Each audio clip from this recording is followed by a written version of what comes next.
വിദ്യാർത്ഥികളോട് മോശമായി പെരുമാറും. ഡോക്ടർ റാമിനെതിരെ കൂടുതൽ പരാതികൾ. കണ്ണൂർ അഞ്ചരക്കണ്ടി ഡെന്റൽ കോളേജിൽ നിതിൻ രാജിന്റെ മരണത്തിൽ ആരോപണ വിധേയനായ വകുപ്പ് മേധാവി ഡോക്ടർ MK റാമിനെതിരെ ഗുരുതര ആരോപണങ്ങളുമായി കോളേജ് വിദ്യാർത്ഥികൾ.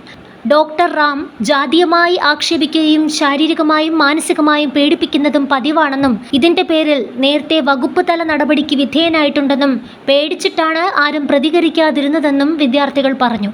തലയിലടിക്കും, ചെവിയിൽ പിടിക്കും, ആൺകുട്ടികളെ കൊണ്ട് പെൺകുട്ടികളെ അടുപ്പിക്കും, ചെറുതായിട്ടടിച്ചാൽ അത് പോരെന്ന് പറഞ്ഞ് ശക്തമായി അടുപ്പിക്കും. ഇങ്ങനെ നീളുന്നു ഡോക്ടർ റാമിനെതിരെ വിദ്യാർത്ഥികൾ നിരത്തുന്ന ആരോപണങ്ങൾ.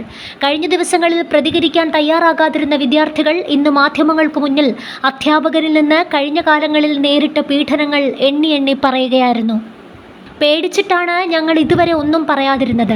ട്രോമയാണോ, ആങ്സൈറ്റിയാണോ, ഡിപ്രഷനാണോ, ഏത് സ്റ്റേജിലൂടെയാണ് കടന്നു പോകുന്നതെന്ന് തിരിച്ചറിയാൻ പറ്റാത്ത അവസ്ഥയിലാണ് ഞങ്ങൾ.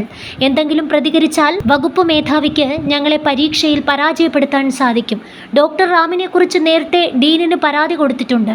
ബോഡി ഷെയ്മിംഗ് നടത്താറുണ്ടെന്നും പേരൻസ് മീറ്റിംഗിനെത്തിയ രക്ഷിതാക്കളോട് മോശമായി പെരുമാറിയിരുന്നെന്നും വിദ്യാർത്ഥികൾ പറഞ്ഞു. നേരത്തെ രക്ഷിതാക്കൾ ആരോഗ്യ സർവകലാശാലയിൽ നൽകിയ പരാതിയിൽ ഡോക്ടർ റാമിനെ 2 മാസം സസ്പെൻഡ് ചെയ്തിരുന്നുവെന്നും വിദ്യാർത്ഥികൾ കൂട്ടിച്ചേർത്തു. മരിച്ച 1-ാം വർഷ വിദ്യാർത്ഥി നിതിൻ രാജിന് നീതി ലഭിക്കണമെന്നും വകുപ്പ് മേധാവിക്കെതിരെയുള്ള പരാതികളിൽ നടപടിയെടുക്കണമെന്നും അധ്യാപകരുടെ ഭാഗത്തു നിന്നുള്ള ജാതീയവും മാനസികവും ശാരീരികവുമായ പീഡനങ്ങൾ അവസാനിപ്പിക്കണമെന്നും ആവശ്യപ്പെട്ടാണ് അവസാന വർഷ വിദ്യാർത്ഥികൾ പ്രതിഷേധിക്കുന്നത്.